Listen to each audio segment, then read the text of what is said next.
Hi, I'm Tim. Welcome to our channel and thanks for logging on. If you enjoy these videos, do me a favor and subscribe to our YouTube channel right here at Watchbox Reviews. I would really appreciate it and I promise to update daily. If you love this watch, you can see it and you can purchase it on our website, thewatchbox.com. Today, we discuss what may have been the most controversial mainstream watch of the 2000s.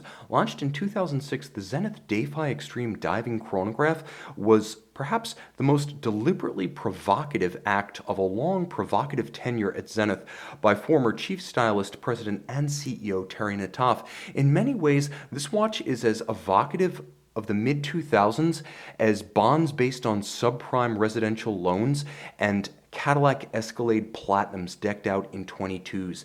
The timepiece on my wrist, however, is a substantial watch and a remarkably well-built timepiece whose image deserves a measure of rehabilitation. 46 millimeters on my 16 centimeter circumference wrist, there's no denying the size of this watch or its character. Zenith, previously a conservative manufacturer, made a transition roughly equivalent to the gap between Judi Dench today and Angelina Jolie in her most combustible iteration in the late 2000s. That's how this watch feels. It's outrageous for the sake of being outrageous. It's thick. How thick? 20.1 millimeters. The only thing I've measured that's always thicker is a Ploprof, the modern Ploprof, and 53.2 millimeters lug-to-lug. It barely fits on my wrist, or at least it doesn't look proportionally suited because it fits quite securely. The 23 millimeter lug spacing was prescient, and it actually gives this watch a favorable and proportional ratio of lug spacing to strap, and this is an unconventional use of a strap on a Defy Xtreme. Almost all of these came with bracelets,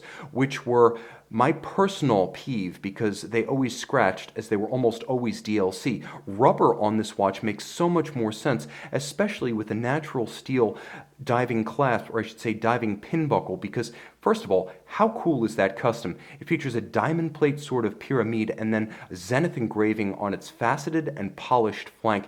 It's a handsome buckle, I have to say, and it's surprisingly nuanced and complex. It's also paired with an unusual application of steel in a piece of strap hardware. This is the strap minder that will never get torn, get ragged, or wear down. Surprisingly deluxe, but that pretty much goes for the entire watch, and you can see the molding of the strap perfectly matches both the appearance of the bracelet that was often fit to this watch as well as the diamond plate pattern on the buckle. On the underside, you can see it's actually scored to make it a little bit more flexible, and it is quite soft. There are even angled apertures to allow the pin buckle to better penetrate and hold it on your wrist.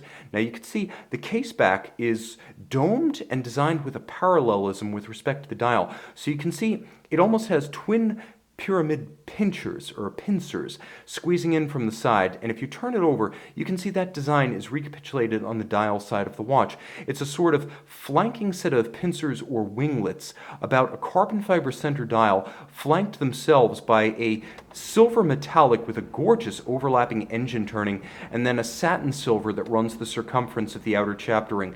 The hands at center are skeletonized and inlaid with red luminova. There will not be a lume shot for this watch because though it does use luminova, it's basically the invisible kind. Only black luminova is duller by night. Thoughtfully, there's the Cyclops Eye magnifier for the date, but it's underneath the crystal, so you don't have to worry about it getting sheared off or marring the lines of your watch. Flanking registers include constant seconds and a turbine-style chronograph minutes, chronograph hours down at 6 o'clock, and the dial does have phenomenal depth, which you can see from this diagonal. There is a considerable amount of detailing on this dial, and one of the tallest cannon pinions you'll ever see at center. The design, the materials, the tones, the textures, the depth, and the form are truly unique, and they set this watch apart. The watch also lives up to its boasts, as it features both a helium escape valve and true 1,000 meter water resistance, so while it's definitely a character actor, it can deliver on cue. You'll also note that the watch is made of titanium, which makes it considerably lighter than you would expect for such a wrist-borne diving bell.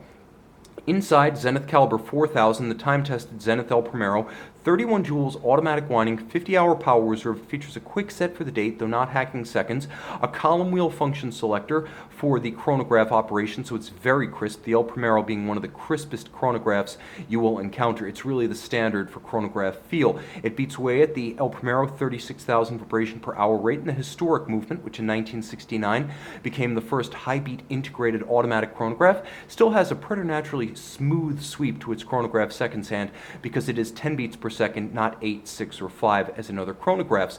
And yes, the watch is wonderfully tactile in the sense that there's a lot going on the crown side. All aspect protection for the screw-down crown, which has deep and sharp knurling for easy grip. You can see the same is true of the individual screw-down pushers for the crowns. They are screw-downs. And you'll note there's a weird application, I'm just going to call it what it is, a weird application of inlaid carbon fiber on the outboard faces of the chronograph pushers. You'll also note 4 screws mounting the shear guard of the crown. That is one of the toughest and most complete crown guards you will ever encounter. A watch with reams of character and color and charm. This one's always going to be a little bit of an offbeat favorite of mine. It's a watch that is glorious for its irony. It's so uncool, it's cool. And the rehabilitation of Terry Nataf and the Defy Xtreme starts right here. Join the parade on the Watchbox.